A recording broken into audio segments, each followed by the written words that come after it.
যিনি সালমান শাহর বন্ধু ডন, ডনকে অ্যারেস্ট করা হয়েছে সেই উত্তরার এয়ারপোর্ট থেকে। তিনি ওমরা হজের উদ্দেশ্যে দেশ ত্যাগ করতে চেয়েছিলেন। সেখানে ইমিগ্রেশন থেকে তাকে সিআইডিতে পাঠানো হয়, সিআইডি থেকে তাকে কোর্ট থেকে তাকে কারাগারে পাঠানো হয়। একটু বলবেন, আপনার সহকর্মী, আপনি একজন সিনিয়র চলচ্চিত্র অভিনেতা, হ্যাঁ, একটু যদি বলতেন আমাদেরকে। আসলে ডন আমার একজন সহকর্মী, একজন বন্ধু বলা যায়। আমরা যেহেতু একসাথে শিল্পী সমিতিতে, ডন সুন্দর গান করতো, মজা করতো। তা 30 বছর ধরে ডনকে এতবার জিজ্ঞেস করা হলো, ইয়ে করলো, অ্যারেস্ট করা, কিন্তু অ্যারেস্ট করলো না। 30 বছরে কি কোনো কিছু পায় নাই? আর আমিও চাই সালমান হত্যার বিচার হোক, কিন্তু এতটা বছর কেন করলো? মানে তাহলে কি আমি বলবো যে জিনিসটা ঠিক ওয়েতে যায় নাই? আমি জানি না, এটা ওনার মা তো ইয়া নাই। আমি চাবো যে মা যেটা করতেছে, কিন্তু এতটা কেন ডিলে হচ্ছে 30 বছর যেরকম। আর ইমনও আমার বন্ধু ছিল। ইমন আমাদের গলিতে আসতো, আমি ওর ইমন নামেই চিনতাম। সালমান সুপার একটা ভালো একটা ছেলে। আমি ডনের সাথেও দেখছি সালমানের সাথে খুব ভালো সম্পর্ক। আমাদের সাথে অত ভালো সম্পর্ক ছিল না, কিন্তু একদম খারাপ ছিল না। ডনের সাথে আমার একটু ভালো সম্পর্ক ছিল। ডন খুব ভালো একটা ছেলে। আমার কাছে কেন জানি আমি চাই এটা বিচার হোক। এইবারই তো শেষ, যদি এইবারের পর তো আর কেউ এটা করতে পারবে না। তবে আমি ডনের থেকে একবার আমি জিজ্ঞেস করতাম, ডন, সালমান এই হত্যার সাথে তোর নাম আসতেছে কেন বারবার? তুই তুই তো ওর সাথে মিশতি, এটা তো স্বাভাবিক। দোষ, আমার সাথে কেউ মরলে তাকে করবে। কিন্তু আসলে ও বলতো যে দোষ, ও না প্রায় এরকম ফান করতো, সোফার উপরে দেওয়া দুষ্টমি করতো, সামিনার সাথে ফাজলামি করতো। এখন আমি যাই না ডনের, আমি চাই যে বিচার হোক, কিন্তু ডনের সামিরাকে দেশে আনা হোক, সামিরাকে জিজ্ঞেস করা হোক। কিন্তু এইভাবে বারবার বারবার আসলে এই হত্যাটার বিচার এতটা দিলে আমার কাছে মানে হচ্ছে। আমি যাই না, এটা বলতে আমার, এখন আমি কোনটা বলে আবার ওনার মা ওইখান থেকে বলবে এও জড়িত। আমি এটা চাই না। তা আমি চাই বিচার হোক এইবার একদম সহি বিচার হয়ে, যদি ডন হয় তাহলে ডনের বিচার হবে, যদি না হয় তো একটা কথা বলবো, ডনেরও ভক্ত আছে, শাবনুরেরও ভক্ত আছে, মৌসুমীরও ভক্ত আছে। এখন অনেকের নাম সবাই বলতেছে, করতেছে। তবে এই বিচার এই বাংলাদেশে হোক আর না হোক, এক জায়গায় কিন্তু বিচার হবে। উপরওয়ালা কিন্তু ছাড় দেবে না। তখন দেখা গেল যে শুধু শুধু আমি হয়রানি হচ্ছি, আমাকে আপনি আজকে হয়রানি করতেছেন, উনি কিন্তু ছাড় দেবে না। উনি যদি আমি না করি, কেন আমাকে শুধু শুধু আমি ভুগবো? আর যদি আমি সত্যি জড়ায় থাকি, তাহলে এইবারই এটা ফয়সালা হয়ে যাবে। রাইট, চূড়ান্ত, আমি চাই চূড়ান্ত ফয়সালা হবে।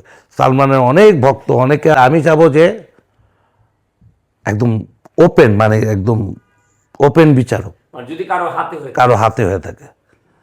আর যদি না হয়ে থাকে, তাহলে আল্লাহ ছাড় দেবে না। তাহলে এটার সাথে আরও অনেকে জড়িত আছে, 11 জন। তো এদের মধ্যে একটা নিষেধাজ্ঞা ছিল যে দেশের বাইরে যেতে পারবে না। যদি আজকে ডন দেশের বাইরে না যেতে চাইতো, তাহলে তো বিচার আজকেও হতো না। এখন ডন দেশের বাইরে যেতে চাইছে দেখে ডনকে অ্যারেস্ট করা হয়েছে। এটা নিয়ে বেশ আলোচনা হচ্ছে। হ্যাঁ, এবং সালমান হত্যার বোধহয় সালমানের মৃত্যুবার্ষিকীও বোধহয় সামনে, এবং ওমরা করতে যাচ্ছিল। তা বাকিদেরকে কেন অ্যারেস্ট করা হচ্ছে না? কেন? ও তো বোধহয় 4 না 5 নম্বর আসামি, 4 নম্বর। তাহলে বাকিদেরকে কেন অ্যারেস্ট করা হচ্ছে না? বাকিদেরকে ডাকা হোক, অবশ্যই তাদেরকে। কারণ আইন মানে এটা তো একটা তদন্ত কমিটি আছে। তদন্ত কমিটি শুধু ওকে দিয়েই কি মানে, এটা কি মানে কোনো কিছু ঢাকার জন্য এইটা? তাহলে কেন আমি বুঝতেছিলাম, মানে আমি চাই যে এটা বিচার হোক সব কিছু, কিন্তু সবাইকে অ্যারেস্ট করা হোক। এই একজনের উপরে বারবার কেন হয় এটা আমি জানতে চাই। 11 জন আছে, তার মধ্যে বোধহয় 1 নাম্বার আসামি বোধহয় আজিজ ভাই, সামিরা, তারপরে ওই শাশুড়ি। তার শাশুড়ি, আরও অনেকেই আছে আর কি। তা সবাইকে অ্যারেস্ট করা হোক। এই একটা ছেলের উপরে বারবার কেন ইয়ে কর। আমি আমি বলবো না যে ডনকে ধরাতে ডনেরকে ছেড়ে দেওয়া হোক, বিচার করা না হোক, এটা বলবো না। আমি চাই ডনের বিচার হবে, কিন্তু আগে তো ওদেরকে করতে হবে একটা জিনিস। অপরাধী আর কি, যদি সঠিক যদি সঠিক, তাহলে তো ওরা অপরাধী। তো অপরাধী যদি ওনার 4 নম্বরে ধরে তো লাভ নেই, 1, 2, 3 এইভাবে তো আসতে হবে। ওদেরকে অ্যারেস্ট করা হোক, খালি একজনের উপরই হবে এটা দেখতেও ইয়ে লাগে। তবে আসলে এটা আমিও ওর ভক্তদের মতো, আমি ওর বন্ধু হিসাবে আমি চাই যে সালমানের বিচার হোক। এবারই ফয়সালা হবে ইনশাল্লাহ, আশা করি। সালমান আপনার বন্ধু কিভাবে হইল আসলে? সালমান সালমান এই গলিতে আসতো প্রায়। ওরও আবার এখানে একটা সার্কেল ছিল আমাদের অপোজিটে হাসনাবাদ কলোনিতে। ওর একটা ফ্রেন্ড ছিল, ওরা বোধহয় হয়তো একসাথে লেখাপড়া করছে কিনা আমি জানি না। ও এইখানে আসতো, তো এইখানে আসলে প্রায় আমার সাথে দেখা হইতো, কথা হইতো। নাইস একটা ছেলে ছিল, আসতো, ইয়ে করতো।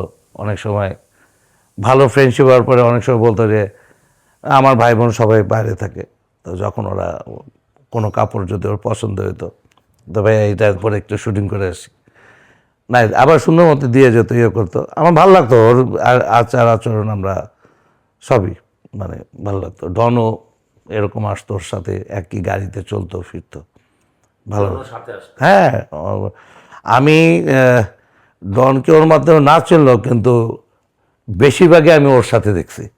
আমি ডনকে ওর মাধ্যমে চিনি না, কিন্তু বেশিরভাগই আমি ডনকে ওর সাথেই দেখছি। ওরা খুব ভালো বন্ধু ছিল। হ্যাঁ, কিন্তু সালমান শাহ মা বলে যে আসলে ডনকে নাকি বিভিন্ন অন্য জায়গা থেকে পুরায় নিয়ে আসছে সালমান শাহ।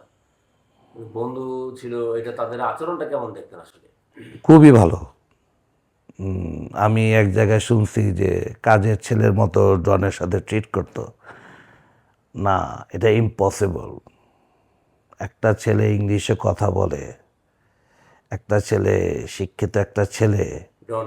ডন ডন কিন্তু এক ভালো গান গায়। ও যদি এই জগতে নাও আসতো, ও গলা এত সুন্দর, ও খুব সুন্দর গান গায় কিন্তু। আগে থেকে হ্যাঁ, হ্যাঁ, হ্যাঁ। ও ওই শ্রাবণের মেঘগুলো ঝড়লো আকাশে, ও যেইটাতে গান করছে সেটাতে আমার ছেলে মেয়ে ওর সাথে ড্রামস করছে। এটা আপনি ডনকে যদি কখনো দেখো, আপনি জিজ্ঞেস করবেন যে এই যে আজকে যে এই হিজাবি মেয়ে, ও কিন্তু সেদিন ডনের সাথে। সালমান শাহ ডনের সাথে কি অভিনয় করছেন আপনি? না, সৌভাগ্য হয় না। না, সালমান সাথে আমার কোনো ছবি টবি নেই। কোনো ছবি নেই। এটা অন্য কোনো স্মৃতি আছে আপনার সাথে সালমান শাহ? আড্ডা দিচ্ছেন কোথাও? হ্যাঁ, আমার বাসায় আড্ডা দিছি, খাওয়া দাওয়া করছে। ও আমার বাসায়, এই যে আমার তো নিচতলায় থাকি, এখন তো 3 তলায়, নিচতলা থেকেও আসছে, আড্ডা দিছে। ও না আসলে, যদি আড্ডায় না আসতো, তাহলে ও আমার কাপড় নিল কীভাবে? আমি তার বলি না তুমি এই কাপড় পরে দাও। ওর কাছে দেখে ভালো হয়েছে, ভাই এই কাপড়টা পরে একটা শর্ট দিব, তার এরকম মানে আজকে একটু গানের শর্ট আছে, একটু ইয়ে আছে, এরকম করে নিয়ে গেছে, আবার দিয়ে গেছে। ও মানে এইটাই একটা স্মৃতি আসলে। যে সেদিন যে আমি বুঝি নাই যে আমি তাহলে ওর সাথে বহুত ছবি তুলে রাখতাম। আমি যদি বুঝতাম যে এই ছেলেটার মৃত্যু এত, তাড়াতাড়ি। আল্লাহ মাফ করুক, কার মৃত্যু কীভাবে লেখাতে যায় না, কিন্তু তাহলে আমি অনেক ছবি তুলে রাখতাম। ভালো ভালো ছেলে, সুপার ছেলে। আজকে সালমানের জন্য অনেকে আত্মহত্যা করছে, অনেকে। তার ভালো ছেলে না হলে, ওরকম ছেলে না হলে ওর জন্য। ও এটা ঠিক যে অনেক সিনেমার স্টাইল চেঞ্জ করছে, ইয়ে করছে। এবং আগে থেকে আজকে একটা কথা বলি, আমার এক ছোট ভাই আছে, ওর খুব ভক্ত। সালমান খুব স্টাইলিস্ট, এটা সত্য। ওরে বাপরে। কিন্তু আমরা 7টা বন্ধু ছিলাম, তার প্রচুর স্টাইলিস্ট ছিলাম। তার মধ্যে সালমানের জন্য? হ্যাঁ, না, সালমান আমাদেরকে দেখতো যে ভাই স্টাইলিশ এই যে মাথায় কাপড় বাঁধা করা এগুলো আমরা আমরা সিনেমা ছিলাম না, আমরা ওই পর্যায়ে ছিলাম না, কিন্তু সালমানও আসতো আমাদের সাথে, ভাই এটা পড়ি আজকে, এটা পড়ি, এটা দেখেই কিন্তু ও নিচ্ছিল, ভাই ওইটা একটু দেন না, ওইটা একটু পড়ি। ভালো, মানে আমার সেটার ভিতরে কোনো অহংকার ছিল না, এটা হচ্ছে বড় কথা, কোনো অহংকার ছিল না। আচ্ছা, আচ্ছা। আপনি গেছিলেন দেখতে? না, আমি জানাজে গেছিলাম, আমি দেখতে যাইতে পারিনি। আমি দেখতে যাই কি, তখন তো ভিড় আর ভিড়, আর তখন আব্বা আম্মা আমার জীবিত সবাই করতেছিল যে না, এইভাবে যেও না, যেও না, কারণ পুলিশ টুলিশ ভরা ছিল। তারপরে গেছি আমি, আমার বোন, ওরা সবাই গেছি। এই স্কার্টনেই তো, স্কার্টনেই থাকতো। হ্যাঁ, কিন্তু আমরা ঢুকতে পারিনি, আর ঢুকার চেষ্টাও করি না আসলে, ঢুকতে চেষ্টাও করিনি। তা আমি চাই, মনে প্রাণে অন্তর থেকে চাই বিচার সালমানের বিচার হোক, বিচার এবার হতেই হবে।